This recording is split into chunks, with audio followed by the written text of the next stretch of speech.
Muy bien. Dios les bendiga, hermanos. ¿Cómo estamos el día de hoy? ¿Por qué no volteas y le regalas una sonrisa a tu hermano? Vamos a continuar hoy con nuestra serie de Corintios. Para aquellos que toman notas, hoy continuamos con nuestra serie de Corintios. Vamos a estar estudiando el capítulo 15, versículo 1 al versículo 11, ¿ok? Ya estamos terminando con la carta, ya nos falta el 15 y el 16 y terminamos. Pero de igual manera creo que todo este estudio ha sido una bendición para nosotros y hemos conocido más sobre Dios y sobre su palabra. Vamos a hacer una oración antes de iniciar. Padre, te bendecimos y te damos gracias por tu bondad, gracias por tu fidelidad. Gracias, Padre, porque tú eres bondadoso y tú eres bueno con nosotros, Padre Dios. Señor, en esta tarde te pedimos que tú hables a nuestras vidas, hables a nuestros corazones, hables, Padre Santo, y transformes nuestras vidas y nuestra manera de ser, Padre Dios. Que tu Espíritu Santo nos redarguya, nos transforme, nos cambie, y que tu palabra nos alumbre, nos ilumine, Padre, nuestros pasos para caminar conforme a tu voluntad. Te honramos, te bendecimos y te damos gracias en el nombre de Cristo Jesús. Amén y amén. Muy bien. 1 Corintios capítulo 15, 1 al 11. El título de este sermón, para aquellos que toman nota, se llama Las evidencias de la resurrección de Cristo. Las evidencias de la resurrección de Cristo.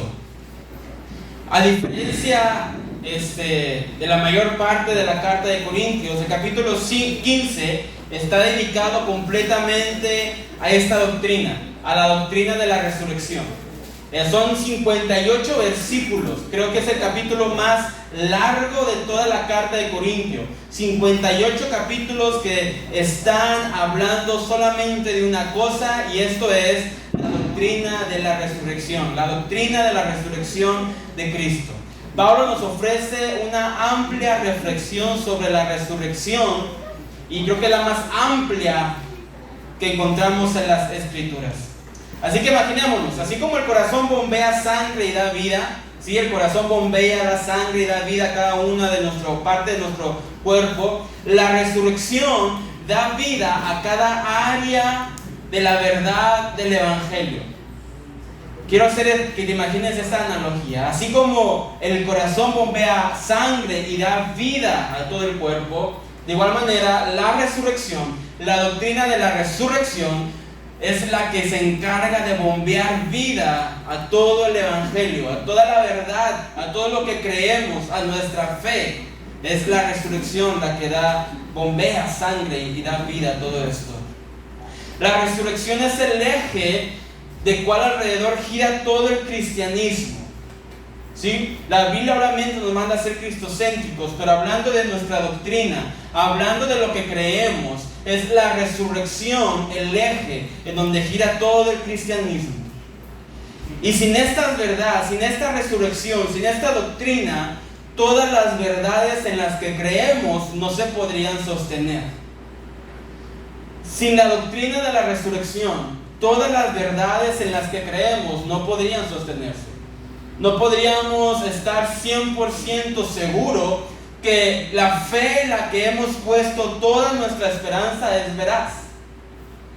Es por eso que esta doctrina de la resurrección es tan importante. Sin la resurrección, el cristianismo sería solamente un pensamiento nostálgico que ocuparía lugar junto a todas las demás filosofías humanas y especulaciones religiosas. Si no estuviera la resurrección de Cristo, si no tuviéramos esta doctrina, si Cristo no hubiese resucitado, nuestras creencias solamente serían filosofías, especulaciones, recuerdos tal vez, algo emocional, algo nostálgico que nos hace sentir bien.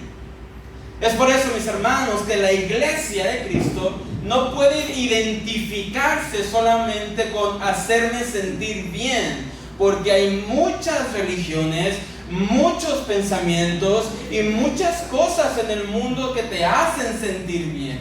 No estoy diciendo que no te debes de sentir bien en la iglesia, eso es bueno, pero no debemos de quedarnos ahí, porque es la resurrección, es esta doctrina lo que nos diferencia, lo que nos hace diferentes a la demás filosofía, a las demás religiones.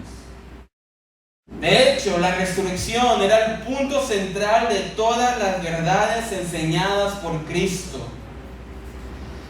Imagínense, Él enseñó a sus discípulos que le era necesario al Hijo del Hombre padecer mucho y ser desechado por los ancianos, por los principales sacerdotes y por los escribas, y ser muerto y resucitar después de 3 días. Esto lo dijo en Marcos 8:31. Jesús mismo dijo: yo necesito ser muerto, ser entregado, ser rechazado, pero resucitaré al 3er día. Él también le dijo a los fariseos, cuando los fariseos pedían una señal del cielo, Él dijo: esta generación no tendrá otra señal, sino la señal de Jonás, que estuvo en el pez 3 días y al 3er día fue echado fuera del pez. En Juan 11:25 Jesús dijo esas famosas palabras: yo soy la resurrección y la vida, el que cree en mí, aunque esté muerto, vivirá. Y es por esta razón, hermanos, que cuando un miembro de la familia, un miembro de la iglesia de Cristo fallece, en nuestra humanidad nos entristecemos de no poder ver más a esta persona, a este hermano, pero en la verdad nos gozamos porque entendemos que en la realidad celestial, en la realidad espiritual, esta persona no ha muerto, al contrario, ella está viva con Cristo. Yo soy la resurrección y la vida, y el que cree en mí, aunque esté muerto, estará vivo, vivirá, estará viviendo junto a mí. Los primeros sermones predicados después de Pentecostés se enfocaron ambos en la resurrección de Cristo. Cuando Pedro se levantó, de hecho, también el día de Pentecostés, él predica a Cristo y predica a Cristo crucificado. Pablo también dice esto. Yo no he venido a enseñar otra cosa, yo he venido a predicar a Cristo y a este crucificado. Así que debido a esa verdad, los seguidores de Cristo, los descorazonados seguidores del Cristo crucificado, del crucificado Rabí, se convirtieron en testigos valerosos. Hay que recordar la historia, mis hermanos. Cuando Cristo es crucificado, cuando este maestro, este rabí es crucificado, los discípulos salen corriendo, vuelan, uno hasta lo niega, pero es cuando Él resucita y cuando Él se presenta a sus discípulos que les da valor, y cuando llega el día de Pentecostés les da poder. ¿Para qué? Para ser testigos. Y es por la misma resurrección de Jesucristo, hermanos, que por 2000 años el creyente está dispuesto hasta dar su misma vida por el Evangelio. Es por la resurrección de Cristo. Es la resurrección la que ha dado valentía. Es la doctrina de la resurrección la que ha motivado al cristiano a tener esperanza aún en medio del dolor. Porque entendemos, mis hermanos, que este mundo no termina aquí, que esta vida no se termina aquí. Entendemos que así como Dios levantó a Cristo por el Espíritu Santo, el mismo Espíritu que estaba en Cristo está en nosotros y nos da vida a nosotros, no solamente en este mundo, sino en la gloria venidera. Así que es esta doctrina tan veraz, tan hermosa y tan poderosa que ha empoderado a los cristianos a ser testigos en todo el mundo. La creencia en la resurrección, la verdad que esta vida, no es solo un preludio. Esta vida es solamente un preludio a lo que viene. Tenemos 70, 80, 90, 100 años en este mundo, y cuando haya terminado este preludio, esta introducción, seguirá una eternidad, ya sea en el cielo, ya sea en el infierno. Y si creemos en la resurrección, entonces creeremos que seguir a Cristo con todo nuestro corazón, a pesar de todo, a pesar del dolor, del sufrimiento, de la enfermedad, de lo que pueda venir, valdrá la pena. Es por esta razón que los cristianos primitivos en los primeros siglos, ellos estuvieron dispuestos a soportar burla, cárcel, tortura, apedradas, hasta la muerte, todo por creer que algún día estarían con Cristo en gloria. El mismo libro de los Hebreos nos lo dice en el capítulo 11. Por la fe Abraham alcanzó, y por la fe Moisés hizo. Y todos estos personajes sufrieron y alcanzaron y aún no vieron lo que se les fue prometido, pero por la fe ellos se entregaron. El verdadero cristianismo del Nuevo Testamento, mis hermanos, es la religión de la resurrección. John Locke, filósofo británico del siglo XVII, dijo: la resurrección de nuestro Salvador es de tremenda importancia para el cristianismo, tan grande que depende de ella el ser o no ser el Mesías. En el Antiguo Testamento se había prometido a un Mesías, se había anunciado, se había profetizado a un Mesías que vendría a rescatarnos del pecado, que vendría a liberar a su pueblo, y Jesucristo cumplió todas esas promesas y todas esas profecías, pero la que hace veraz que Él sea el Mesías es la resurrección. Que si hubiera muerto y no resucitado, entonces no podría ser el Mesías. Así que ese filósofo John Locke tiene mucha razón al decir que es tan grande esta doctrina que depende de ella el ser o no ser el Mesías. Así que vamos a ver estos versículos, estos 11 versículos. Tenemos 5 puntos por ver.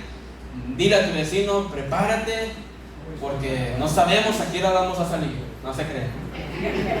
Número 1. Vemos el testimonio de la iglesia. Recuerden que estamos viendo evidencias de la resurrección de Cristo. Número 1, el testimonio de la iglesia. Vamos al versículo 1 y versículo 2, por favor, Iván. Dice Pablo: además os declaro, hermanos, el evangelio que os he predicado, el cual también recibisteis, en el cual también perseveráis, por el cual asimismo, si retenéis la palabra que os he predicado, sois salvos, si no creísteis en vano. Pablo comienza diciendo lo siguiente: además os declaro, hermanos, el evangelio que os he predicado, el cual también recibisteis. El primer testimonio como evidencia de la resurrección de Cristo no aparece explícitamente declarado en el texto, pero está implícito. El hecho de que los cristianos corintios y todos los demás cristianos en todas partes habían recibido el evangelio y habían creído en Cristo Jesús y habían sido transformados milagrosamente era en sí mismo una fuerte evidencia del poder del evangelio que brota de la resurrección de Cristo. Me explico.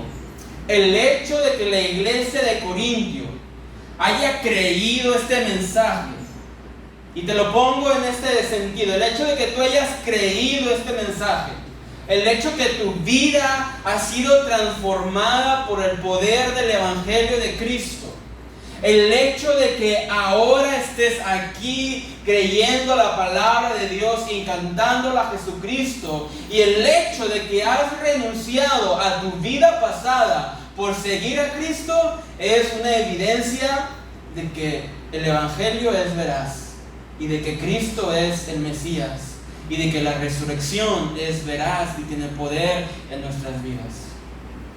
Esto es una evidencia tan fuerte y tan poderosa. Fijémonos, quiero hacer aquí un paréntesis.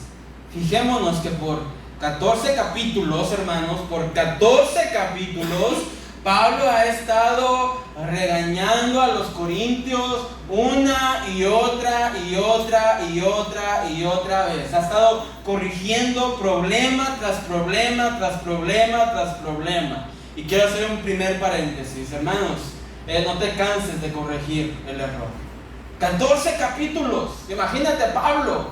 14 capítulos. Y en nuestra Biblia la letra está chiquita porque es hecha a máquina o a computadora. Pero en ese entonces se escribía a mano. Pablo tal vez no lo escribía a mano, tal vez tenía un escriba con él que le ayudara. Pero 14 capítulos corrigiendo error tras error, tras error, tras error.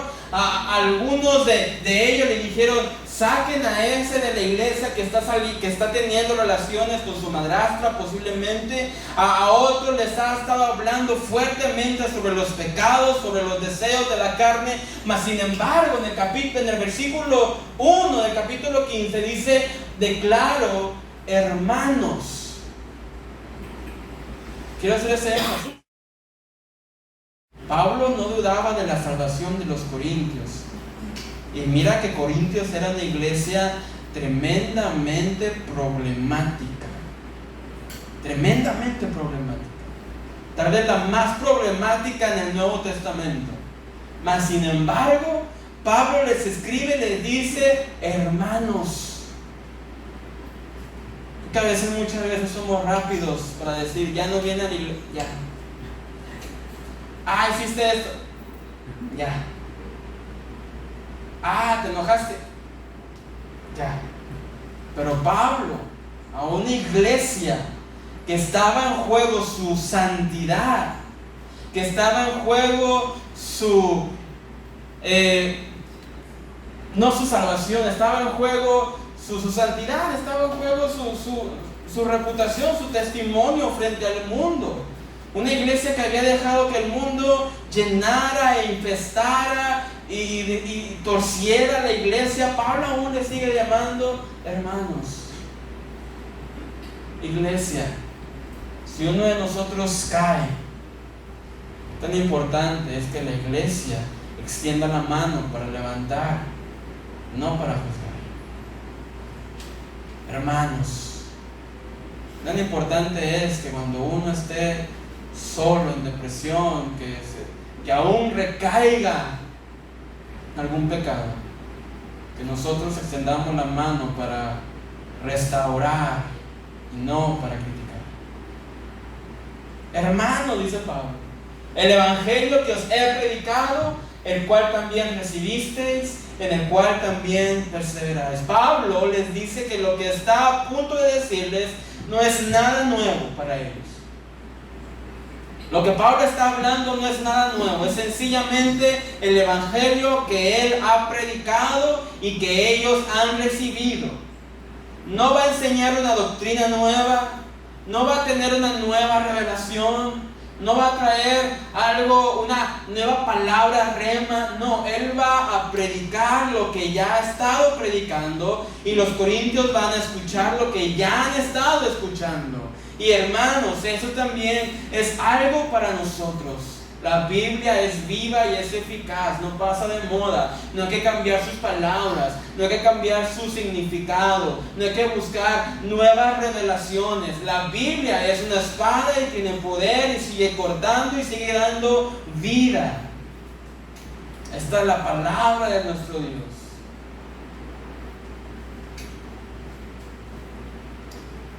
La enseñanza de los primeros versículos es que los creyentes corintios eran ellos mismos una evidencia viva de que esta doctrina era verdadera. ¿Qué dice la palabra? Que todo aquel que cree en Cristo, nueva criatura es. El testimonio de la iglesia, el testimonio de cada uno de nosotros es una evidencia viva sobre la resurrección.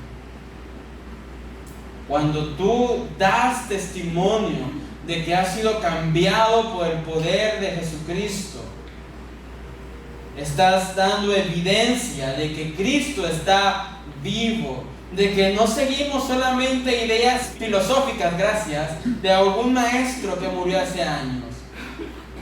Con nuestro testimonio estamos dando veracidad de que no solamente estamos reuniéndonos para para socializar y cantar y pasar a chévere y salir contentos y salir emocionados. No, con nuestro testimonio estamos diciendo: Cristo está vivo.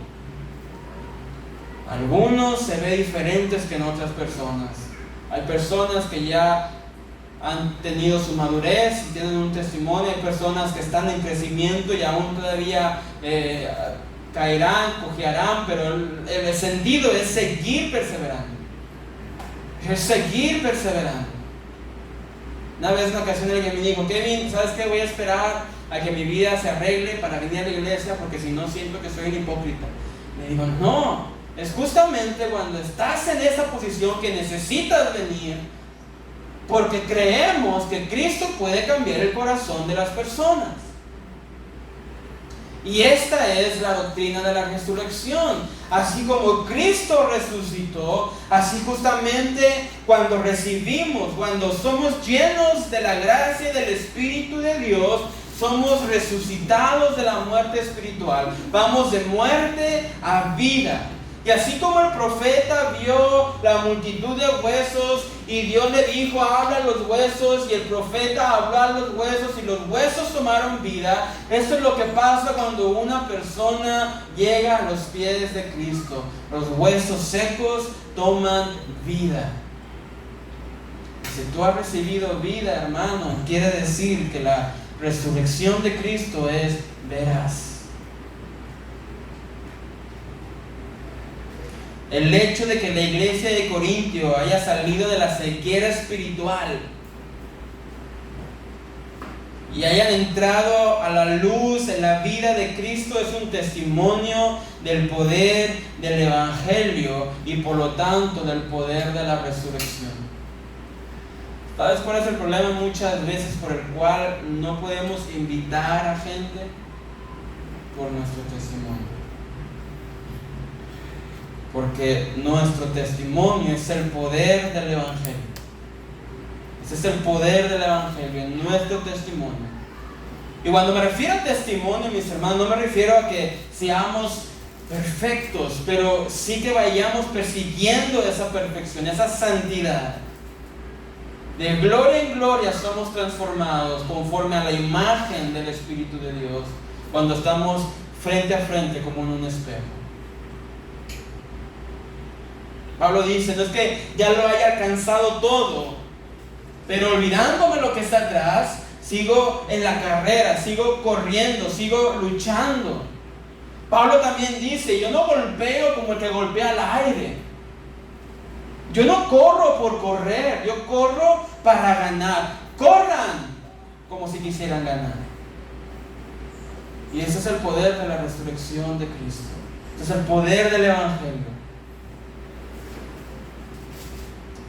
Esta predicación que Pablo trajo, en la cual recibieron y en la cual perseveran. La muestra de que hemos tenido este poder en nuestra vida, la muestra que hemos recibido esta resurrección en nuestra vida, y nuevamente cuando me refiero a poder, me refiero al poder del Espíritu para darnos vida. La prueba es la perseverancia. La perseverancia. Un día escuché a alguien decir: tú corre la carrera. Si no puedes correr, camina. Si no puedes caminar, agárrate un bastón. Si no puedes, pues gatea. Pero tú sigue esta carrera. Persevera en la carrera.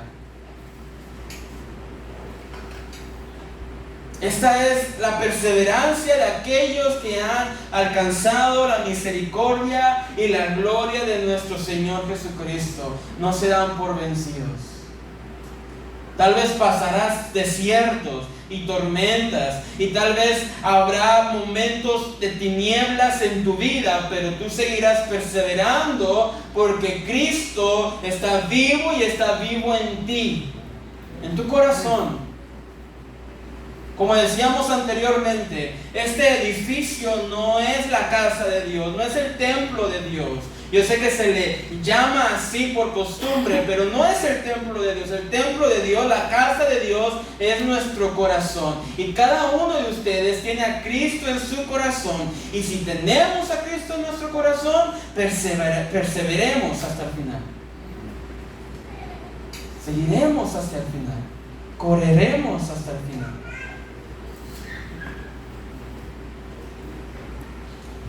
Versículo 2, por favor. Por el cual asimismo, si retenéis la palabra que os he predicado, sois salvos, si no creísteis en vano. Esta frase de Pablo no enseña que los verdaderos creyentes estén en peligro de perder su salvación, pero es una advertencia en contra de la fe que no salva. Recordemos a Santiago, que la fe sin obra es muerta.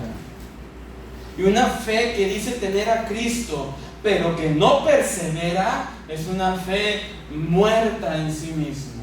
Así que este versículo no habla de que estamos en una cuerda floja en nuestra salvación. No, está hablando de que aquellos que tienen salvación perseverarán, a menos que hayas creído en vano. ¿Me la puedes poner, Iván, por favor, en la Biblia de las Américas? Me gusta cómo la traduce esta versión. Por el cual también sois salvos, si retenéis la palabra que os prediqué, a no ser que hayáis creído en vano. Perseveraremos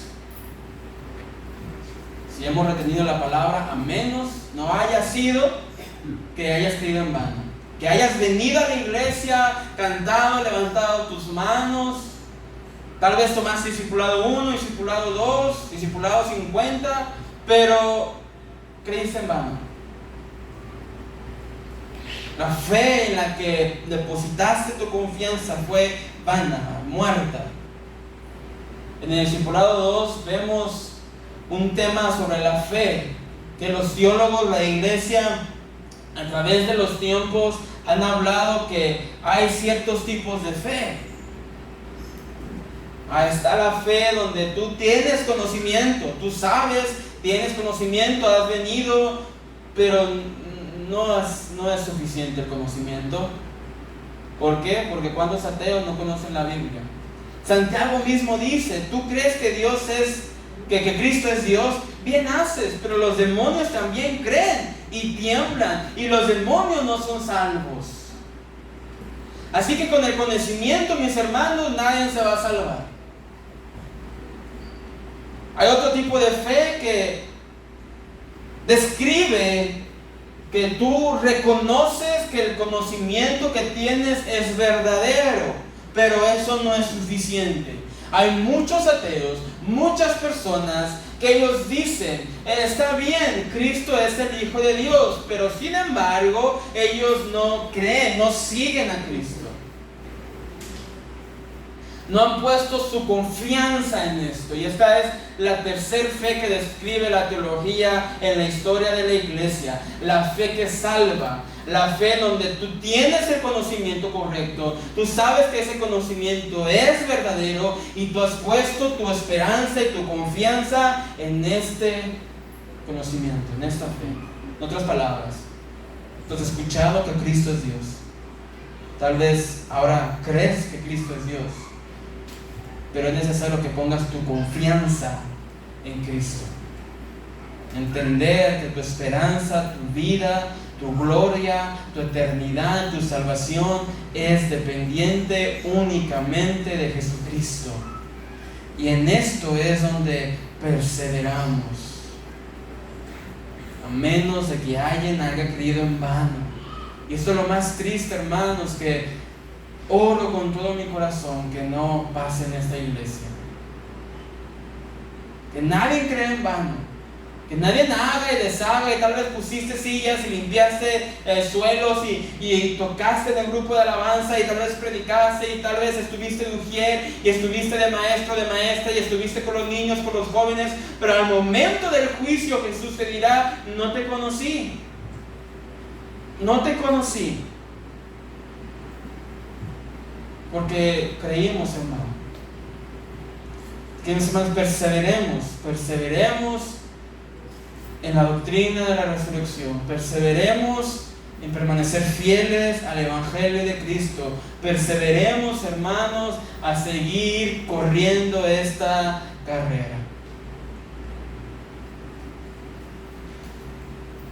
H.T.A. Mayer, un antiguo rector de Oxford, dijo lo siguiente: si la crucifixión de Jesús hubiera sido el fin de la experiencia de sus discípulos con Él, resulta difícil ver cómo la iglesia cristiana podía haber llegado a existir. La iglesia fue fundada sobre la base de que Jesús era y es el Mesías. Un Mesías crucificado no era un Mesías para nada. Era uno que había sido rechazado por el judaísmo y maldecido por Dios. Fue la resurrección de Jesús, como el apóstol Pablo lo declara en Romanos 1:4, la que proclamó como el Hijo de Dios con poder. Dice este rector, antiguo rector: sin la resurrección de Cristo, si la historia de Cristo hubiera terminado en la cruz, es difícil creer que la iglesia cristiana se hubiera sostenido por tanto tiempo, porque toda la iglesia fue fundada sobre la base de que Cristo era y es el Mesías, de que Cristo murió pero resucitó y dio vida y sigue dando vida, y Él mismo está vivo en gloria. Es difícil, mis hermanos, creer que la iglesia se sostenga, avance, continúe, luche y corra sin creer en la resurrección de Cristo. Y es por eso, mis hermanos, que en muchas ocasiones, cuando pasamos sufrimientos y dolores en nuestras vidas, tiramos la toalla, queremos tirar la toalla. ¿Por qué? Porque tenemos nublado y nos olvidamos de la doctrina de la resurrección. Nos olvidamos, mis hermanos, que hay una gloria eterna. Nos olvidamos de las bellas palabras de Pablo, que el dolor de este mundo no se comparará con la gloria que ha de venir. Pero la iglesia que recuerda la resurrección de Cristo es una iglesia con poder, no solamente para testificar allá afuera, sino para seguir corriendo esta carrera. Es por eso, mis hermanos, que una iglesia cristiana en Hidalgo, actualmente en el estado de Hidalgo, una iglesia bautista que ha sido corrida literalmente de su pueblo por no querer participar de las tradiciones del pueblo, está encerrada, pero sigue alabando y sigue cantando. No tienen instrumentos, no tienen bocina, no tienen micrófono, no tienen ni sillas, pero siguen cantando y predicando a Dios. ¿Por qué? Porque recuerdan la resurrección, la gloria que ha de venir, que no se comparará con lo que ha de sufrir el cuerpo en este mundo.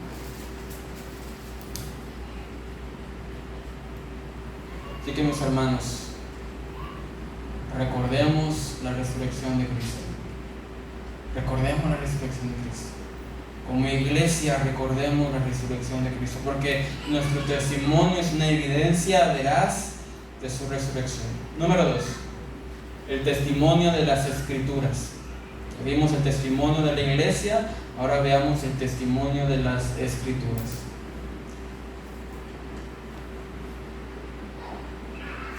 Versículo 3, Pablo dice lo siguiente: porque primeramente os he enseñado lo que asimismo recibí, que Cristo murió por nuestros pecados conforme a las Escrituras, y que fue sepultado y que resucitó al tercer día conforme a las Escrituras. La segunda evidencia de la resurrección de Cristo fue el Antiguo Testamento, el que predijo claramente la muerte, la sepultura y la resurrección de Cristo. Porque primeramente, dice Pablo, os he enseñado lo que asimismo recibí. Y esto que ha recibido Pablo es lo que está en el Antiguo Testamento, que Cristo murió por nuestros pecados conforme a las Escrituras. Nuevamente, lo que Pablo estaba hablando y enseñando no era algo nuevo, no era una filosofía nueva, una revelación nueva. Él está predicando y está hablando lo que las Escrituras dicen. Es todo. Y las Escrituras hablan grandemente sobre la muerte, sepultura y resurrección de Cristo, del Mesías. Vamos a Lucas 24, por favor. Lucas 24, 25 dice lo siguiente: entonces Él les dijo: oh insensatos y tardos de corazón para creer todo lo que los profetas han dicho. ¿No era necesario que el Cristo padeciera estas cosas y entrara, en su gloria? Y comenzando desde Moisés y siguiendo por todos los profetas, les declaraba en todas las escrituras lo que de Él decían. Después de que Cristo había sido crucificado y enterrado, los discípulos iban camino de Emaús. Y cuando iban camino de Emaús, ellos iban tristes porque su maestro había muerto y estaba enterrado en una tumba. No enterrado, sepultado en una tumba. Y Jesús viene con ellos, ya resucitado. Los discípulos no le reconocen y Jesús le dice a sus discípulos estas palabras: insensatos, tardos de corazón. No era necesario que el Mesías, que el Cristo padeciera, fuese crucificado y entrara en gloria. Y Jesús mismo les empieza a explicar cómo desde Moisés. ¿Quién es Moisés? Moisés, el autor del Pentateuco, de los primeros 5 libros de la Biblia. Desde Moisés hasta los profetas. ¿Qué quiere decir esto? Que les explicó cómo en todo el Antiguo Testamento hablaban sobre una cosa: de Él. Es lo mismo que Jesús le dice a los fariseos: oh fariseos, escudriñen las escrituras porque ustedes piensan que en ellas encontrarán la salvación, pero se olvidan que ellas hablan de mí. Quiero ser claro, Jesús no estaba diciendo a los fariseos: sigan leyendo. Jesús le dijo a los fariseos, están leyendo mal. Están leyendo mal. Ustedes leen pensando que simplemente por leer vas a encontrar salvación, cuando no te das cuenta que la Escritura habla de mí, acerca de mí, dice Jesús. Y aquí estamos, mis hermanos, a veces usando textos como si fueran encantamientos, ya lo he dicho anteriormente, como si fuéramos tipo Harry Potter cristiano. Cuando nos olvidamos de la fuente de poder, de la fuente de bendición, de la fuente que lo da y lo hace todo. Así que, mis hermanos, la próxima vez que te encuentres en alguna dificultad y quieras citar Filipenses 4:13, todo lo puede en Cristo que lo fortalece, cítalo, pero cítalo entendiendo que es Cristo quien te fortalece. No solamente como una motivación para hacer algo, sino entendiendo que tú no puedes, pero Cristo puede. Tú no puedes cambiar tu relación, tu matrimonio, pero Cristo puede. Tú no puedes cambiar tu adicción o tu vida, pero Cristo puede. Y en la fuerza de Cristo, Él te da fuerza a ti para poder. Esto es lo que debemos de hacer al leer y escudriñar las Escrituras. Ver a Cristo como la fuente de todo. Que Jesús mismo explicó cómo todo el Antiguo Testamento hablaba acerca de Él, y las profecías y promesas sobre el Mesías se trataban acerca de Él. Pero también dice Pablo en 1 Corintios 15:3 que Cristo murió por nuestros pecados conforme a las Escrituras, versículo 4, y que fue sepultado y que resucitó al tercer día conforme a las Escrituras. Vamos a Isaías 53, por favor. Dice Isaías 53, versículo 3: despreciado y desechado entre los hombres, varón de dolores, experimentado en quebranto, y como que escondimos de él el rostro. Fue menospreciado y no lo estimamos. Versículo 4: ciertamente Él llevó nuestras enfermedades y sufrió nuestros dolores, y nosotros le tuvimos por azotado, por herido de Dios y abatido. Versículo 5: Mas Él herido fue por nuestras rebeliones, molido por nuestros pecados, el castigo de nuestra paz fue sobre Él, y por sus llagas fuimos nosotros curados. Esta profecía es acerca de Cristo, que Él vendría, sufriría nuestra culpa, cargaría con el peso de nuestros pecados, pero gracias a ese sacrificio nosotros seríamos curados del pecado. Vamos a Oseas 6:2, por favor. Nos dará vida después de 2 días. En el tercer día nos resucitará y viviremos delante de Él. Nos dará vida. Y al tercer día nos resucitará y viviremos delante de Él. ¿Por qué dice que al tercer día nos resucitará si Cristo resucitó al tercer día? Porque fue en su resurrección la veracidad de todo su testimonio, de todas sus enseñanzas y de todas sus profecías. Las Escrituras hablan de Cristo, hermanos. Las Escrituras hablan de Cristo. Principio hermenéutico, principio sobre el estudio de las Escrituras. Hay 2 principios: la hermenéutica cristocéntrica y la hermenéutica cristotélica. La hermenéutica cristocéntrica habla que todo es Cristo, todo el centro es Cristo. Y la hermenéutica cristotélica enseña que Cristo no aparece en todas las historias, pero todas las historias apuntan a Cristo. Así que, mis hermanos, es necesario entender que las Escrituras no hablan de mí, hablan de Él. Las Escrituras no se tratan de mí, se tratan de Él. Y al yo entender esto, cuando leo las Escrituras, no veo o no busco primeramente una motivación o una solución o algo que necesito encontrar. Lo que encuentro es ¿a quién? A Cristo. Y en Cristo encuentro todo. Así de simple, mis hermanos.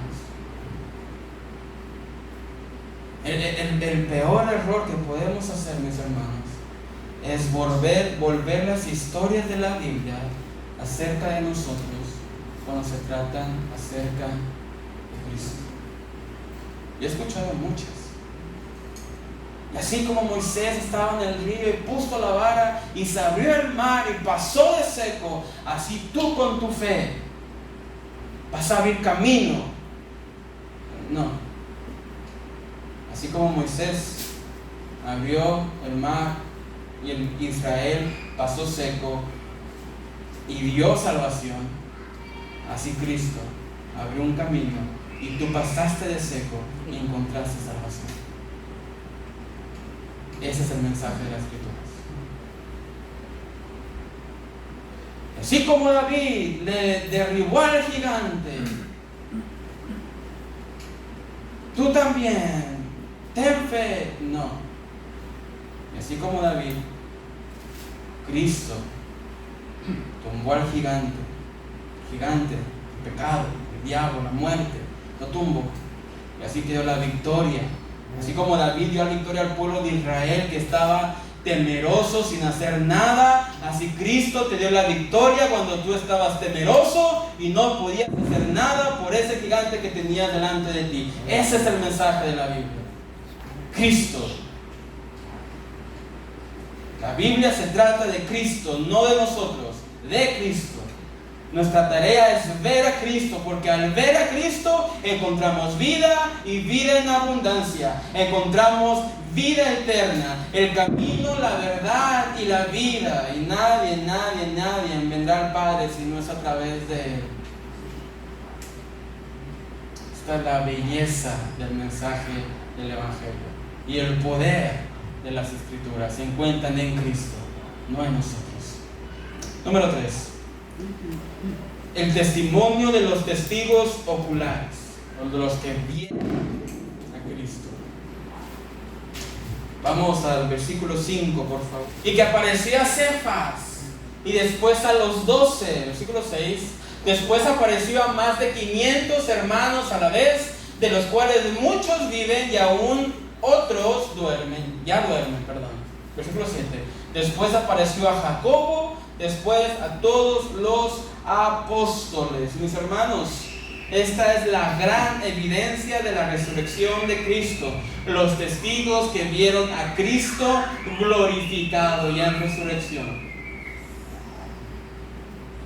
Que se apareció primero a Cefas, a Pedro, y después a los 12 discípulos, y después a 500 hermanos a la vez. Algunos viven, dice Pablo, todavía algunos viven, pero otros ya duermen, en los tiempos de Pablo. Y después se le apareció a Jacobo. Cuando tú vas ante un juez, cuando tú estás en un juicio, algo muy importante, yo creo que lo más relevante que te declara culpable e inocente son dos cosas. Una, la evidencia física que se tiene, y dos, los testigos que hubo presentes.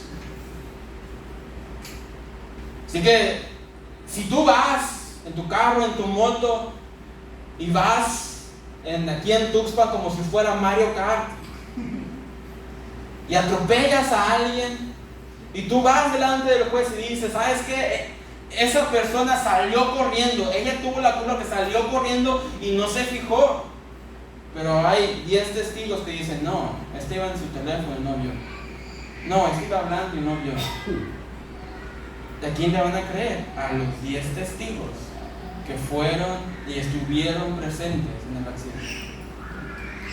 Y esta evidencia, mis hermanos, es una evidencia veraz. Imaginémonos a Pedro. Pedro negó a Jesús. Pedro, después de ponérselas y hacérselas de muy salsa y decir, no, maestro, yo hasta la muerte si es necesario. Dice Jesús, no, hijo, cuando cante el gallo 3 veces ya me habrás negado. Y eso mismo me hizo Pedro, y en esta misma noche dice la Escritura que lloró amargamente por su pecado. Pero Cristo le restituyó, Cristo le perdonó y se le apareció a Pedro. Y Pedro, después de esta aparición, fue un líder para la iglesia primitiva. El primero en predicar a Cristo, el primero en predicar a gentiles, con todos y sus fallas, dispuesto a dar su vida, muriendo, crucificado, boca abajo. Y en todo esto fue porque Pedro creyó una cosa, que Cristo era el Mesías, porque había resucitado. Jacobo no había creído en Cristo. Jacobo no había creído en Cristo. El medio hermano de Jesús no había creído. Fue hasta tiempo después que creyó, después de la resurrección, y Jacobo llegó a ser el líder de la iglesia de Jerusalén. Así que, hermanos, estas personas fueron cambiadas por el poder de la resurrección de Cristo. Aún más allá, 500 personas. A los 12 discípulos, aquellos 12 que abandonaron a Jesús en la crucifixión, fueron los 12 que dieron su vida por el Evangelio. Y 500 personas más que probablemente también dieron su vida por el Evangelio. Muchas veces han querido desacreditar la historia de la iglesia diciendo que la historia de la resurrección es inventada, es un invento de la iglesia. Pero he aquí, hermanos, ¿quién estaría dispuesto a dar su vida por una mentira? Los apóstoles no ganaron nada con dar su vida, con ser apóstoles. Ellos no ganaron nada Ellos no tenían ropa cara, ni carros, ni lugar en donde reposar la cabeza, pero aún así dieron su vida. ¿Qué ganaron?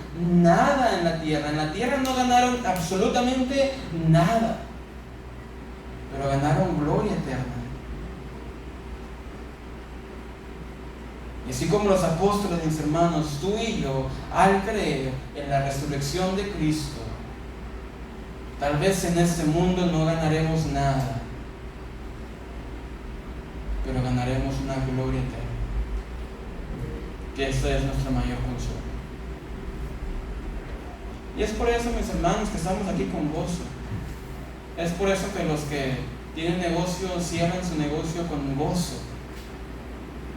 Los que tal vez tengan cosas que hacer, aparten ese tiempo con gozo. ¿Por qué? Porque entendemos que estamos obteniendo una gloria eterna juntamente con Cristo.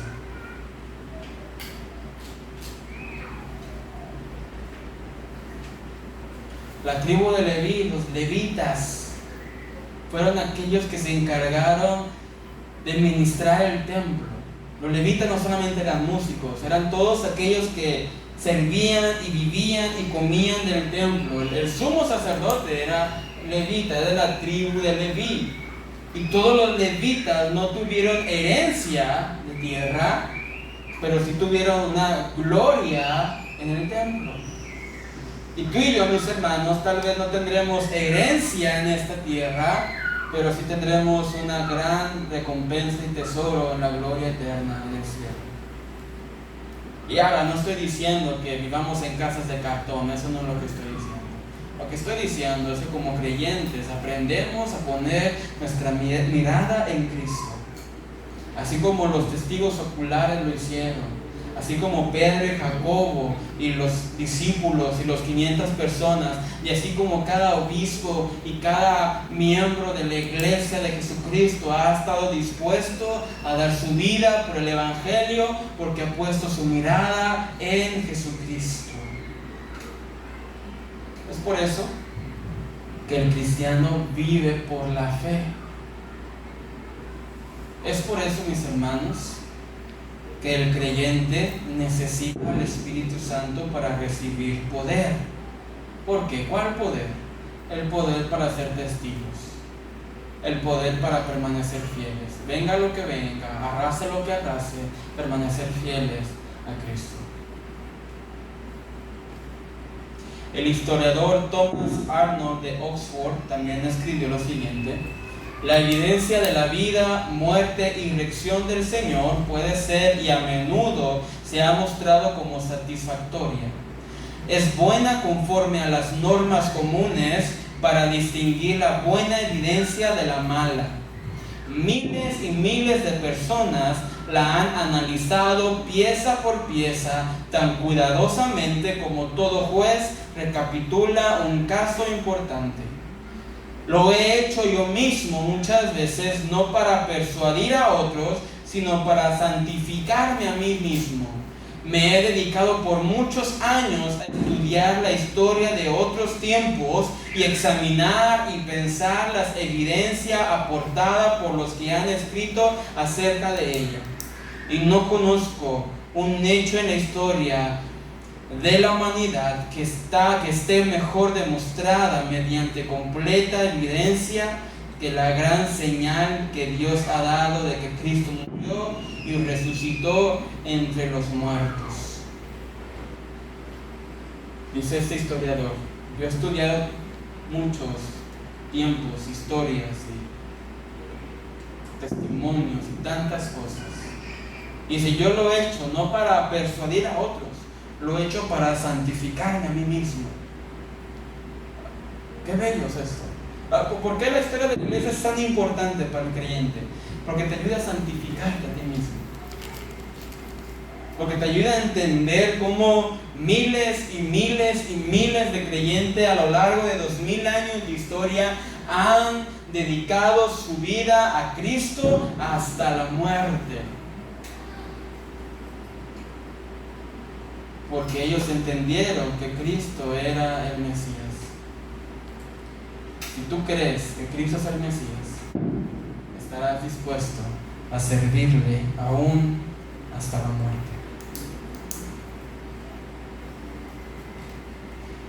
Y así como Esteban, a punto de ser martirizado por piedras,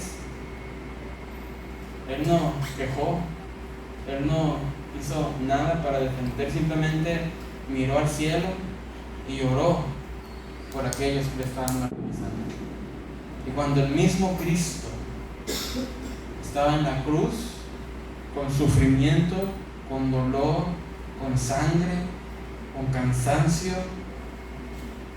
Él no maldijo, Él no criticó, Él no hizo nada, simplemente dijo: Señor, perdónalos porque no saben lo que hacen.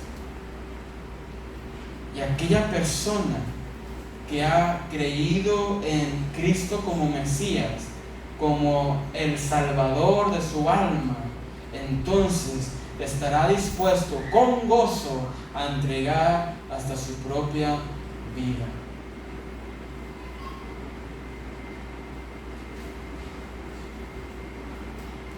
Es que, mis hermanos, esta es una prueba para santificarnos.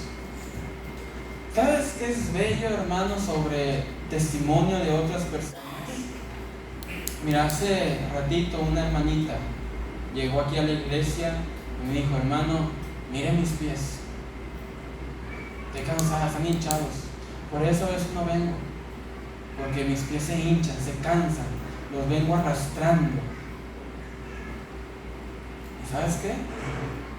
Dios honra esa fidelidad. Que muchas veces uno con moto, con carro, con tenis, con lo que sea, no viene. Pero muchas veces, mis hermanos, gente con dolor y arrastrando los pies literalmente, llega a escuchar la palabra del Señor. ¿Por qué? Porque ha entendido que Él es su salvación. Número 4. El testimonio de un testigo especial. Ya vamos terminando, vamos. El testimonio de un testigo especial. Versículo 8, más por favor. Dice Pablo en Corintios: y al último de todos, como un abortivo, me apareció a mí, porque yo soy el más pequeño de los apóstoles, que no soy digno de ser llamado apóstol, porque perseguía la iglesia de Dios. Pero por la gracia de Dios soy lo que soy, y su gracia no ha sido en vano para conmigo. Antes he trabajado más que todos ellos, pero no yo, sino la gracia de Dios conmigo. Dice Pablo en el versículo 8: y al último de todos, como un abortivo, me apareció a mí. La palabra abortivo en griego, ectroma, se refiere por lo común a un aborto o nacimiento prematuro. Una vida incapaz de valerse por sí misma. En el sentido de la figura que usa Pablo, el término podía indicar toda imposibilidad para la vida sin intervención divina, y transmite la idea de que nació sin esperanza de encontrarse con Cristo, porque, hermanos, Pablo llegó demasiado tarde para haber sido uno de los 12. Pablo llegó tarde. Cuando Pablo se convirtió rumbo a Damasco, Cristo ya había sido crucificado, Cristo ya había resucitado, Cristo ya había ascendido a los cielos. Y de pilón, yo podría decir, hasta el que iba a reemplazar a Judas había sido escogido. Pablo llegó tarde para ser un apóstol, para ser una persona de liderazgo dentro de la iglesia. Pero Pablo dice lo siguiente: porque yo soy el más pequeño de los apóstoles. ¿Cómo podía ser a un apóstol Pablo? Bueno, porque Pablo dice: por último se apareció a mí. Dice Pablo.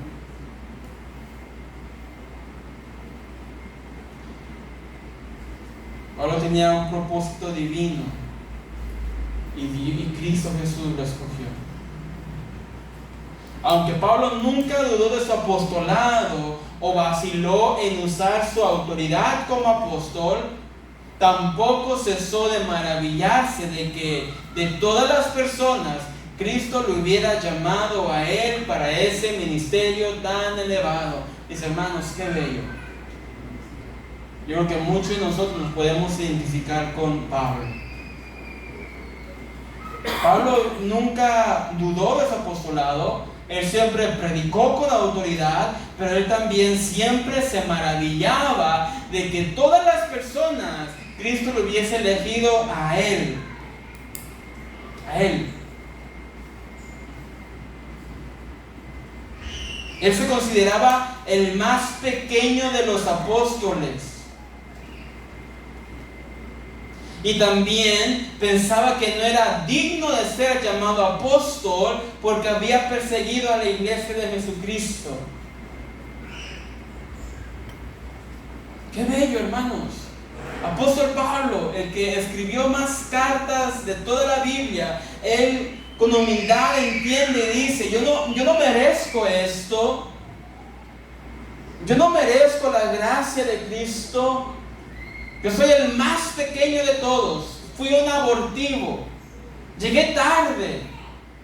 Mas sin embargo, Dios me escogió por su soberanía y su misericordia.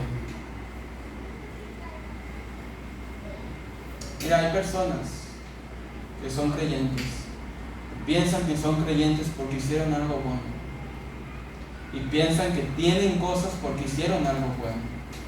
Y piensan que tienen llamado, unción o como le quieran llamar porque hicieron algo bueno.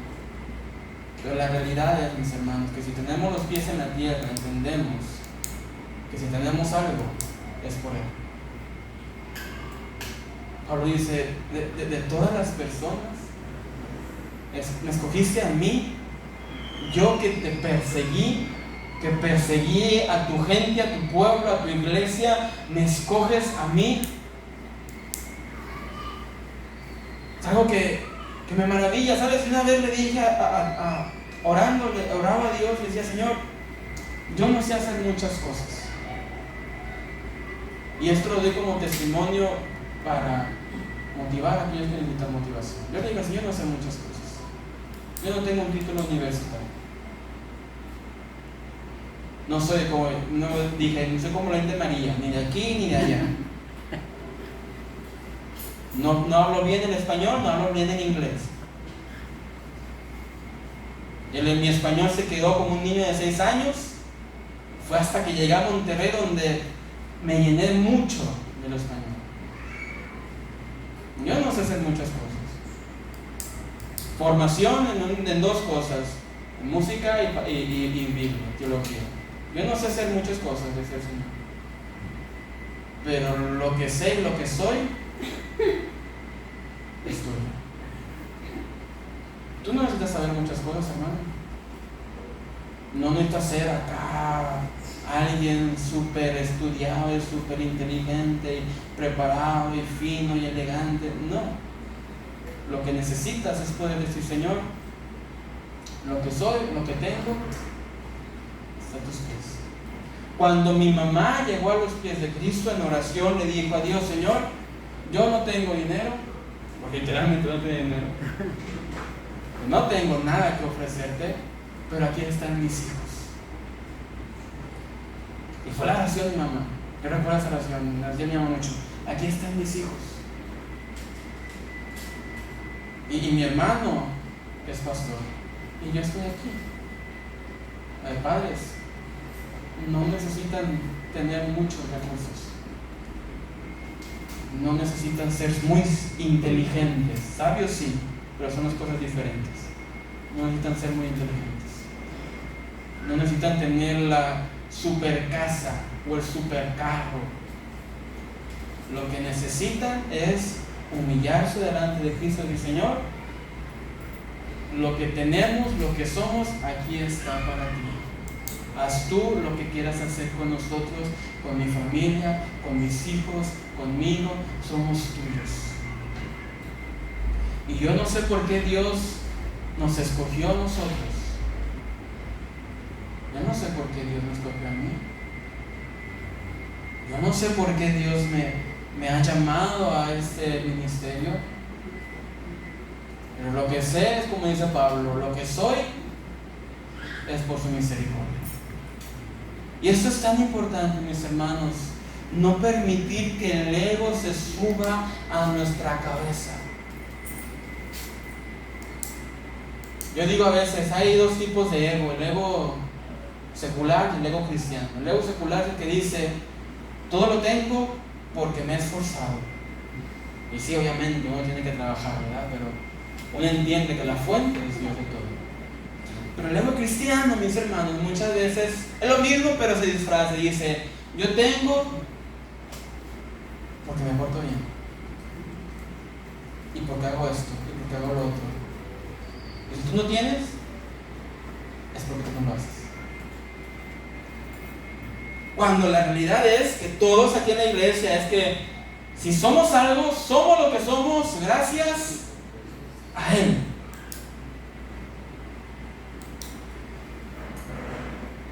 Algunos de ustedes, mis hermanos, Dios los ha librado de la droga, del alcohol.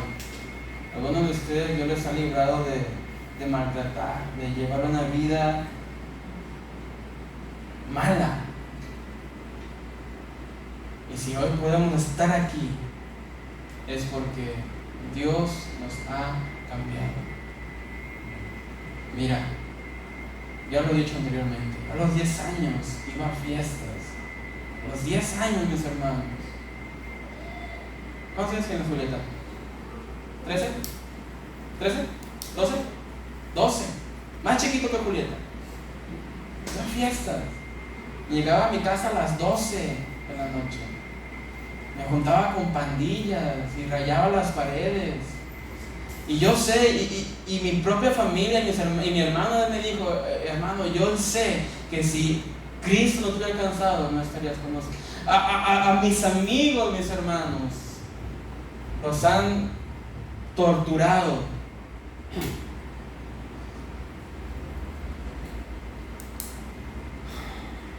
A los padres de mis amigos los han matado.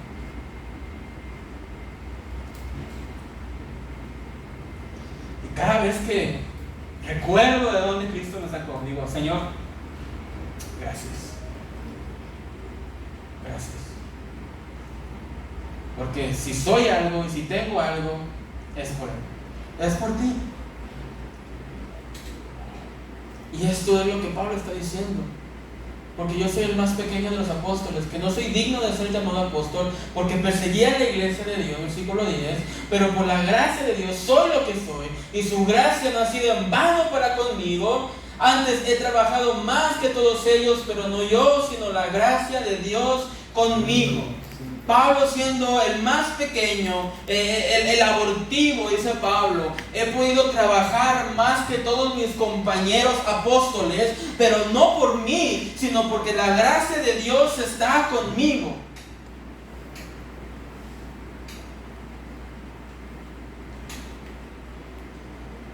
La gracia de Dios está con nosotros. Si tú has sido llamado al ministerio, tal vez no tienes familia en el ministerio, eso no importa. La gracia de Dios está contigo.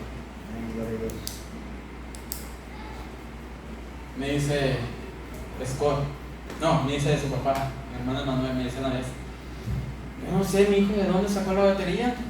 Nadie en mi casa la toca, nadie en mi casa es músico, ni en mi familia, ni en la familia de mi esposo, nadie es músico. Digo, pues Dios llama. Dios llama. Y tal vez nadie en tu casa es cristiano, nadie en tu casa sabe Biblia, o es maestro, o ha hecho algo, pero eso no importa, la gracia de Dios está contigo. No importa.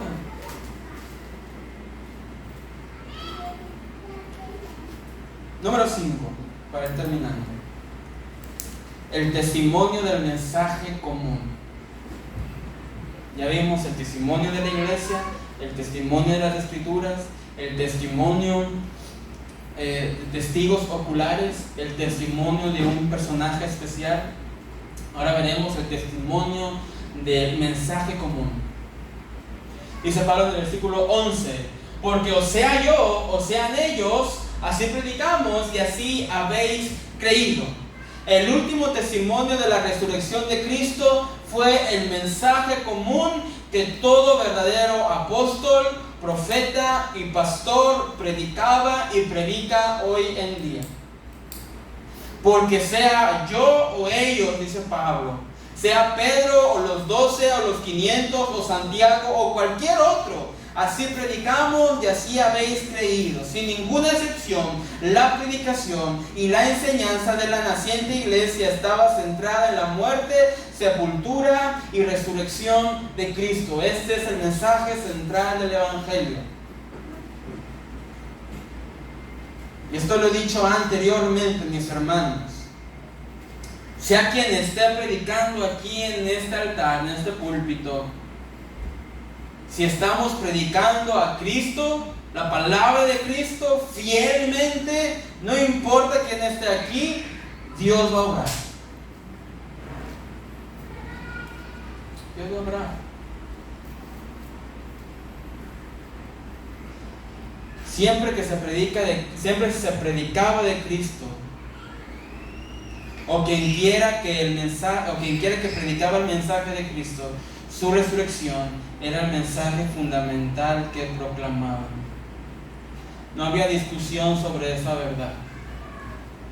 Habrá opiniones diferentes en diferentes lugares, pero hay algo central en todas las iglesias del Señor. Cristo es Dios. Cristo salva. Él salva. Cristo da vida. Y si tú has estado buscando paz y buscando amor y buscando gozo, Cristo es la respuesta.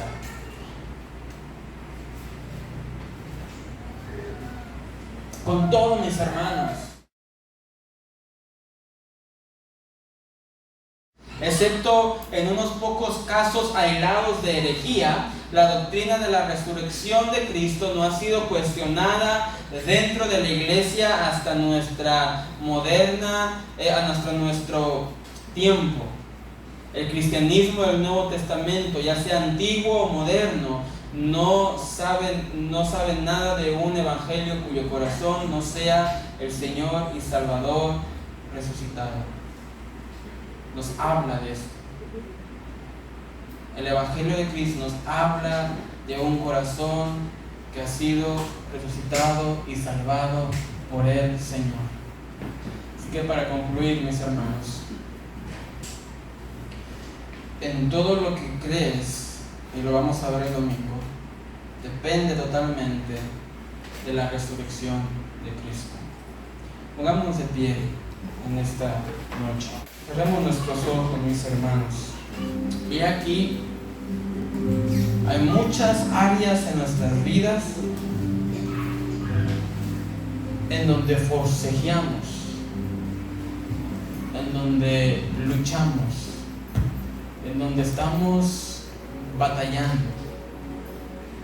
Y yo te podría decir que creyeras en ti mismo, te podría decir que tú puedes, pero creo que es mejor decir lo siguiente: mira a Cristo. Mira a Cristo. Kevin, es que estoy cansado de esta vida. Ya estoy cansado. Mira a Cristo. Que Él cargando la cruz, teniendo heridos su cuerpo, cansado, agotado, abatido, Él continuó hasta el final.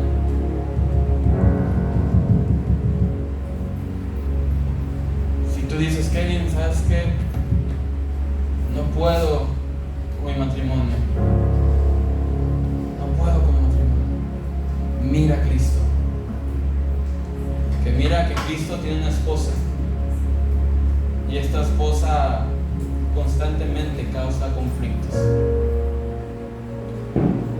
Estoy diciendo que las esposas causan conflictos. Estoy diciendo que la esposa de Cristo causa conflictos.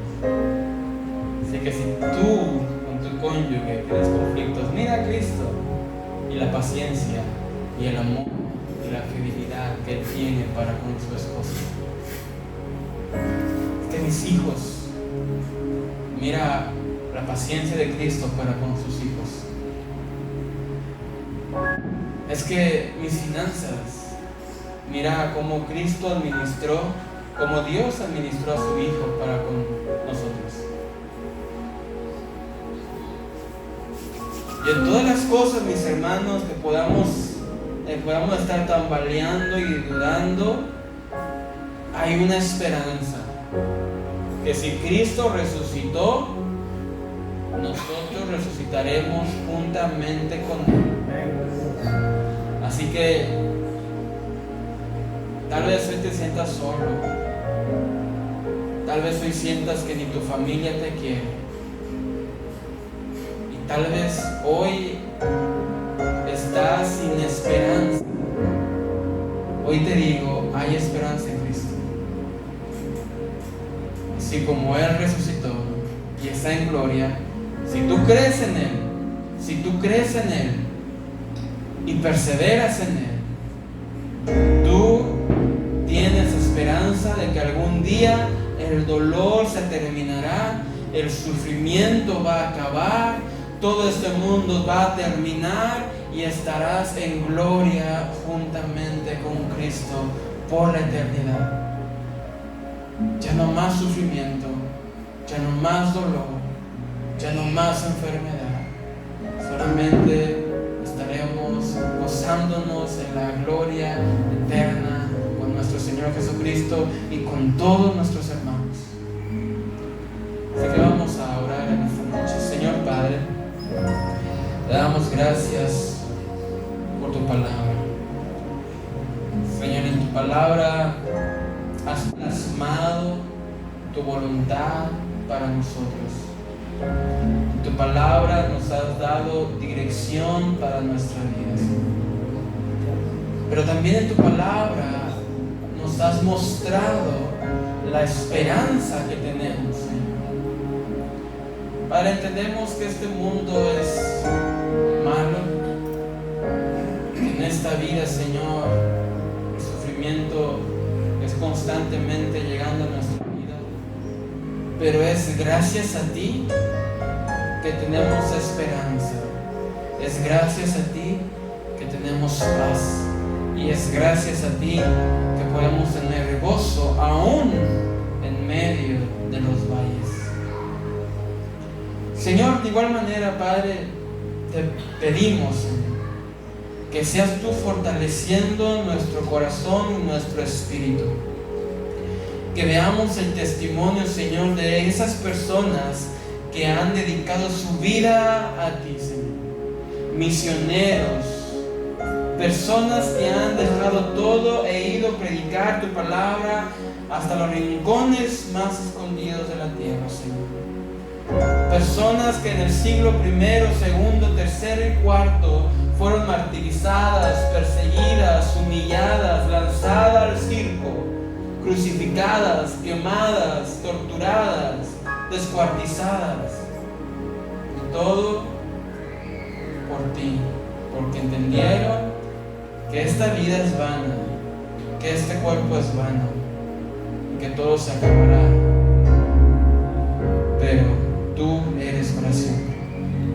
Así que, Señor, te pedimos que pongas en nuestros corazones y en nuestras mentes el recuerdo de que algún día estaremos en gloria contigo, de que así como tú resucitaste, nosotros resucitaremos, Padre, de que así como tú te levantaste de entre los muertos, tú diste vida a estos huesos secos y ahora somos hijos, tenemos vida, tenemos paz, no por nosotros, sino por ti. Gracias, Señor, porque todo nos lo has dado en tu Hijo. Te bendecimos y te honramos en el nombre de Cristo.